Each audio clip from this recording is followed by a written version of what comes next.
Hello and welcome to Agents of Nonprofit. My name is Alexander Lapa, and I'm here to speak with everyday superheroes helping nonprofits using technology. Joining me today is Deanna Mollett to talk about data archiving. Deanna, welcome to the show. Thank you, Alex. I'm really excited to do this segment with you. Thanks for having me. It's my pleasure. So for people who are hearing you for the very first time, could you explain a bit about what you do and a bit about your background as well, please? Yes, absolutely. So I work with organizations to develop their best information governance practices. And information governance is really the umbrella of data retention, data archiving, data destruction. And there are a lot of action items to consider and to do in between all of those different phases. So I work with organizations to get organized around that and then implement the technologies and policies and practices that support that. Awesome. Super excited about this topic. And I'm curious to know a bit more about your backstory. Like, what is it that led you to start working with data and be this kind of advisor? So I started in this role by raising my hand, and before that was working on a team to roll out an ERP system for an organization. So it was across a lot of different locations and states. Once that ERP system or enterprise resource planning system was up and running, then we started to look at additional activities that need to be done in that system. And it just so happened that data archiving was something that needed to be done to solve a particular problem. So I cracked open a book, worked on that, and that's what I've been doing for the last 25 years. Awesome. So is there a difference in the words data archiving, data retention? Are these synonyms? And if they are not synonyms, can you define each one? Certainly. So data archiving lands underneath data retention. So data retention is the time that data is created or brought in, or, the intake of that record, and when it meets or surpasses when it expires. So it's the time from, we call it cradle to grave. So in that time period, data doesn't necessarily have to be in the main system, but it may still need to be retained and available for audit or legal purposes in compliant with the retention policy. So archiving is a way to move data from the main system to an archive until it expires, and then you can destroy it. So it's part of that retention timeline. Okay. And let's say in the context of a nonprofit organization, why is this conversation important? Like, what are some major considerations that an organization should undertake to either decide a data archiving or data retention policy, and why is it important for them to do that in the first place? Sure. So data retention intersects risk and compliance. And what I mean by that is that many organizations, if they were really to look under the hood, would find that they are committing what's called data over retention. So that data is in excess of what's needed. It's beyond its useful purpose. And there's risk with keeping data on board longer than essential, particularly when thinking about, what would happen if there was a data breach, and also having, that data being not compliant with data privacy requirements where a customer has the right to know, or a patient or a benefactor has the right to know what information is out there and that it's being managed properly and cycled out properly. Yeah, I've seen far too many organizations that hang on to data for 10, 20, sometimes longer than that. And especially when it comes to certain data migration projects that they are moving from one system to another, and they just want to bring in every single possible data that they have to the new system. In those kinds of situations, do you have a general guideline for how much data you should bring across versus this over retention? That, there's some kind of threshold to say this is no longer being useful to you, or if it is, then you can put it somewhere else in some kind of archive. In terms of data migrations, there's a lot of planning that goes into that, as you know. And as part of that planning, it's having a clear understanding of basically a heat map of the data that you have and what it's used for and where it stands in terms of retention management policies. So this is an opportunity to clean house as well. So to rationalize the data that does get migrated, it still has current or useful purpose. It still is within a retention policy and has to be available for that period of time. And anything that doesn't align under that is, something to consider as far as archiving or even data destruction.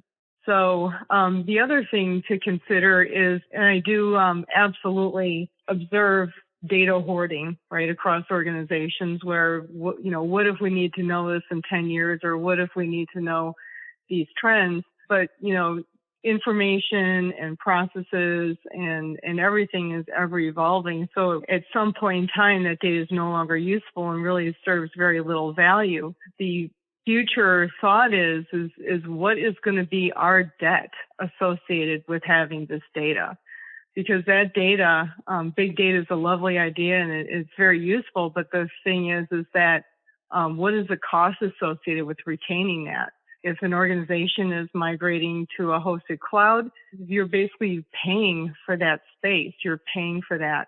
And so really only data that's useful, needed, current makes sense to maintain relative to the cost. And then there's also the intangibles as far as what if there is a data breach? What if there is a lawsuit?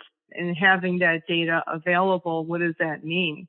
Very interesting metric that is used quite a bit in the ERP realm around the legal cost of data. So Forrester Research Group said that $1.7 million per terabyte is the average cost for legal case discovery. So thinking in terms of how much data that is retained and how much of that is not required anymore because it's surpassed its usefulness, what is the justification for keeping that data? Again, it's an intangible cost, but it's one that becomes very real in scenarios like that where e-discovery is part of the situation. So when you talk about debt, there's the cost of debt in this terms of paying for extra storage in the cloud, because obviously you have to pay for every byte or gigabyte that you store in the cloud. And you said the legal costs as well, depending on if there's a lawsuit or whatnot. Are there any other types of debt that are not financial, or different kinds of financial debt as well, that someone should consider when talking about data retention? Not financial as much as productivity. So good data, clean data produces better productivity. So if we're thinking about people who are working with data every day, and there's a lot of data out there that they don't really need to hone in on in an organization, whether that be a campaign for fundraising, whatever the situation might be, ensuring that that data is clean and is usable, that the data quality is good, improves productivity, and you're not losing time. And, so that's definitely another cost to consider is what is the impact to our productivity by having poor data quality or too much data. I agree. There's been so many situations where the user of the system is just inundated by data, and there's just so much to muddle through. They can't figure out what is useful anymore and what's not useful. So it's good to see that a good data archiving or data retention policy can help mitigate that. And to that point, I'm curious to know, let's say an organization realizes that they're struggling with their data, the amount of data, or in this example, moving to a new system and doing a data migration, and they know they need to build some kind of data retention policy. Do you have any specific guidelines that you make sure people think about when building that policy? Yes. In fact, as part of the work that we do, we are looking at the in place or the existing records management policies relative to the system. So when we're doing an assessment on data archiving, data retention, that's one of the first artifacts that we're looking at. And what I find is that records management policies on the whole are either coming from some kind of a template or it's outdated, where it's not reviewed on a routine schedule. So there's that oversight's not there, or there's a lot of gray area. So how to, clear up those gray areas is to first ensure that there are clearly defined roles and responsibilities across the different resources and areas that are touching or working with that data. So roles and responsibilities for, and I'll use the term business because regardless of organization, there are resources who are conducting the business of that organization. So that's why I refer to it as business. So the responsibilities for business resources, legal, the executives, and who are the ombudsman for that data, so on and so forth. So roles and responsibilities that are appropriate for that organization. Secondly, are there clear requirements about reviews and retirement of data? Another gray area that I've seen is that there are caveats in there, such as if it's mandatory, whatever action is required. And sometimes I see, based on business discretion.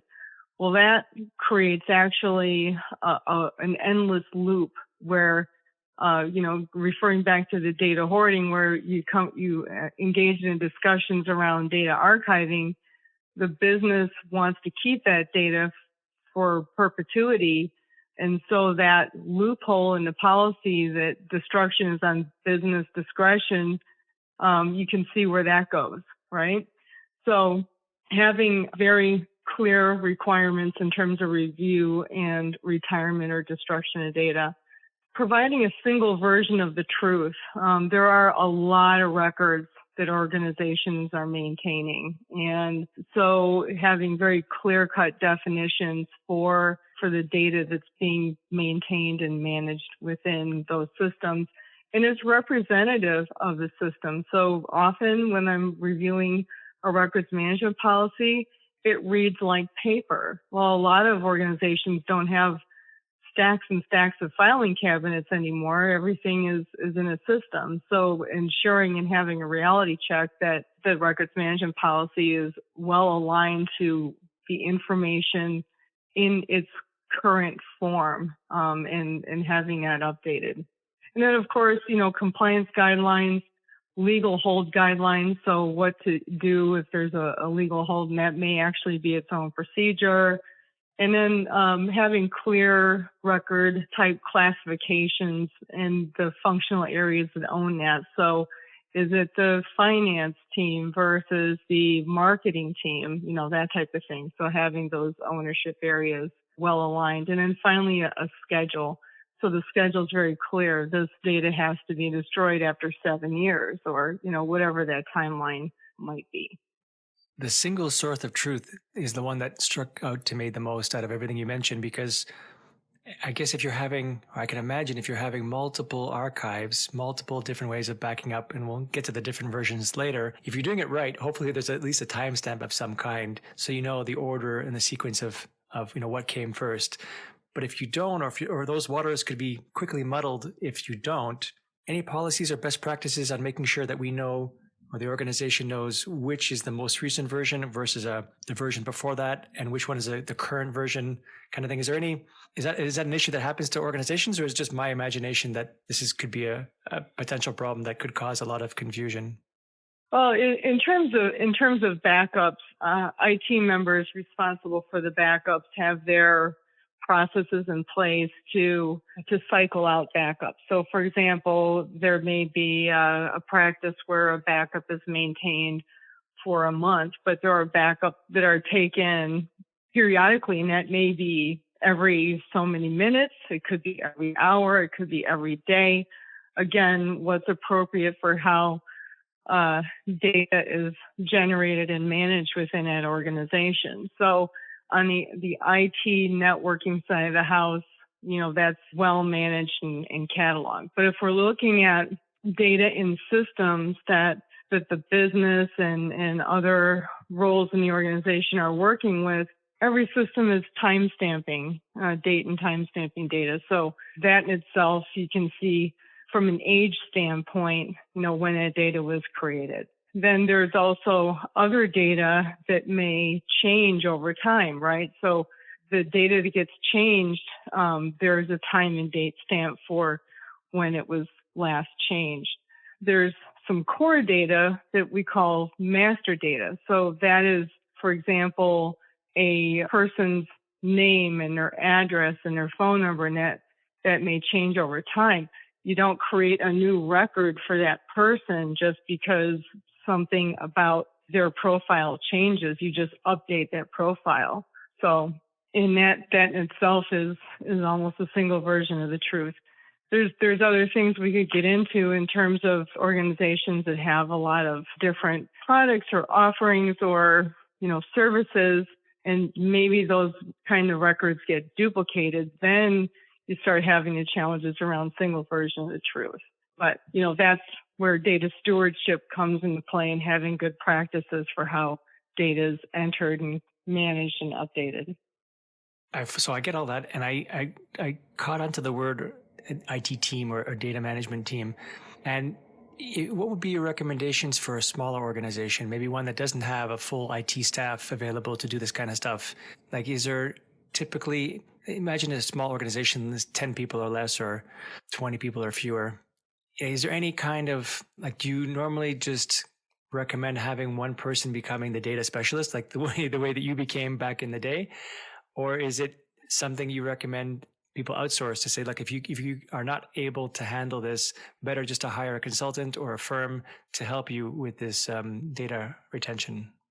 Well, outsourcing is a great option for organizations, for small organizations, because those resources are experts in what they do, whether that be networking, data warehousing, and providing reporting support and things of that nature. So taking that off the table, by having managed services and outsourcing means that the talent within the organization can do what they do best, while outsourcing can do what they do best, and that is maintain the data, keep it safe and secure, keep it backed up, keep it stored and available. Right, available for restoring, I imagine, right? In case there's some kind of failure in the primary system, they can. Let's then discuss the different kinds of archiving, because in this day and age, we have all kinds of options available to us, whether it's a USB drive, a hard drive where it's local, or if you move the hard drive, let's say offsite. I mean, there's cloud-based storages. Any recommendations or considerations for each of those kinds of options? What are some of the pros and cons, high level, of a USB drive, an on-site hard drive that's not maybe attached all the time, but plugged in to do the archiving? And off-site is number 3, and then cloud-based is number 4. And just to add a definition, when you say the word RAID, so we're talking about a redundant storage. Usually it's like a system with 2 or more hard drives that if one of those physical hard drives fails, the system automatically switches to the other ones. So it's kind of a redundant system. And that's what a RAID is. Mm-hmm. Okay. So let's start with where I start when working with organizations, and that is that we do an inventory of the landscape, where data resides, what resources are in place within the system landscape. And that may be on premise or, within that building, if you will, or it may be hosted. Starting there with what is in place, right? And what can be leveraged and used to support the archiving processes. In terms of, what is better, it's, start with what is available within the landscape. And then if there is a gap that needs to be considered, then look to, what can serve the purpose at the best cost, and how well is it going to be maintained and secured, and how well will data be accessible from that location. So changing gears a little bit, what are some pitfalls that an organization should consider or try to avoid when talking about and building their data retention policy? Sure. So the pitfalls that can be easily avoided are, looking ahead to, what are the worst things that could happen with this data, starting with data breach and cybersecurity. So start with, quote unquote, stopping the bleeding, because that's where it is. So ensuring that there are policies and practices in place for cybersecurity, data protection, that there is mandatory training on cybersecurity, that resources in the organization are aware of, records retention and policy compliance, that they sign off to those policies periodically. It protects the organization in terms of, that it's done its due diligence and needful actions to ensure that data is protected. Also, exploring the challenges around ensuring that data reviews are accurate and that the organization can prove defensible data destruction. So you have a data retention policy. Along with that policy has to have the practices to archive and then ultimately destroy that data. So being able to prove defensible data destruction is something that is an endpoint. Ensuring that the right tools are in place that can manage data retention and destruction. So it's all there, right? It's all there in a system. And you were speaking about Salesforce, and it's easy to archive some data, but restoring it's challenging. Are there any tools that need to be onboarded to help manage that data compliantly around retention destruction? And then also, rather than thinking about acquiring tools and dedicating the time and the resources to evaluating and updating records management policies and practices, in terms of, don't think of it so much about an IT spend or, a budget expense. Think about it in terms of supporting and reducing long-term IT debt. Because as we discussed earlier, there are costs associated with data over retention, from the storing and cost of storing that data and keep maintaining a large system, perhaps having to migrate that data later. There's a lot of costs involved in that kind of a project or effort, but also, the costs associated with e-discovery and having too much data and priority and, productivity. So again, rather than thinking in terms of expense, it's more of an investment to ensure that your costs are lower and better managed in the future. And then taking the perspective of an organization, because all of this is really great information, but I can understand maybe someone who is listening to this for the first time might get a bit overwhelmed with all of this information. So taking the perspective of the small guy, the small organization who knows that they need to do some kind of archiving, some kind of data retention, can you offer any kind of tips just to get the ball rolling? Like if they have nothing in place today, what's like the one or two things that they should do to start moving in the right direction to build towards a proper data retention policy?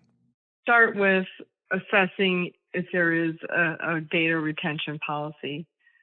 Start with understanding what is in the system. So what is the data that's being retained and worked with, and are there processes and policies in place to support that? And if the answer is yes or no. So if the answer is yes, then asking the question, is it up to date and current with what we're doing today? If the answer is no, then there needs to be some updates to that.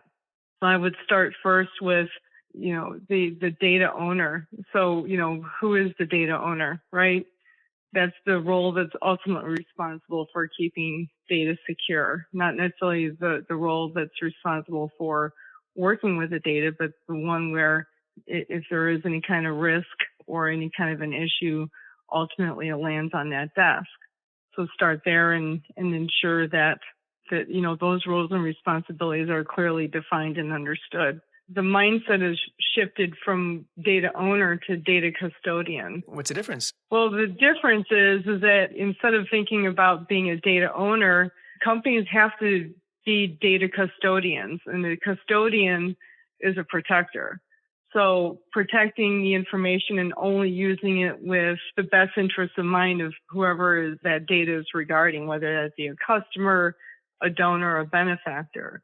And also, why is data custodianship so important? And that is because data is an asset, and assuring that information governance is compliant is in effect protecting an organization's assets. And by protecting those assets, it ensures that future reputation, a continuation of service, and profitability are in the long term, in the long game. But also, consumers, donors, benefactors, customers, they need to feel safe and that they can trust what happens with their information. And that's really everything in terms of an organization's reputation and the desire to work with them and be associated with that organization is, that is a level of trust that has evolved over time because data has really become everything. I think that's a really awesome takeaway because as we've learned from the likes of Facebook that have data breaches and then they outsource data or they sell the data, data is valuable. Your data is valuable. So having, if nothing else, making sure that you have a good policy in place and enforcing that policy is because there is a dollar value associated to the data that you own and that have been given to you by your stakeholders. So that's an awesome point. I'm curious to know, as we end the call, any kind of trends that you've noticed over the last few years going forward? Like, I don't know how much of an AI has influenced data policies, but I'm curious to know if you see any kind of trends happening in the present moment, and if you could, had a crystal ball looking forward in terms of what you can see in and around the data retention policy world. So it's AI has been really the topic du jour lately, and we saw that yesterday in the EU that measures were put in place around governing AI. So it's on everybody's mind, and we're seeing it on pretty much every single newscast and program that we see. I've been seeing machine learning for some time, particularly in high volume processes, such as sending out invoices and those kinds of high volume type of transactions. But the other trend that has been very active is the march to the cloud and moving to hosted environments as a way of, again, allowing organizations to do what they do best while the IT hosting experts, do what they do best and ensure cybersecurity and data privacy. So, with that said, that actually is very supportive of alleviating some of the issues and challenges that organizations may have around those topics. So is there a reluctance to the cloud? Absolutely, definitely do see that across organizations because it's more of a mindset, more of a change management issue more than anything else. And, change happens and change management can happen as well. Awesome. This has been great. Lots of valuable information. I'm curious if you can share with people listening your information so that if they want to reach out to you for further questions or get in touch with you, they know how to do that. Yes. My email address is dmollett, DMOLLETT, at simplyilm.com. You can also find me on LinkedIn, Deanna M. Mollett. If anybody would like, they can reach out to me on LinkedIn. And I have a list of self-assessment questions that organizations can get started with asking themselves. Awesome. We'll make sure to put those into the show notes below as well. Deanna, thank you so much for joining me today. Thank you, Alex. It's been a pleasure. I appreciate it. All right, that's it for today. I'm Alexander Lapa, and I hope you join me again in the next Agents of Nonprofit.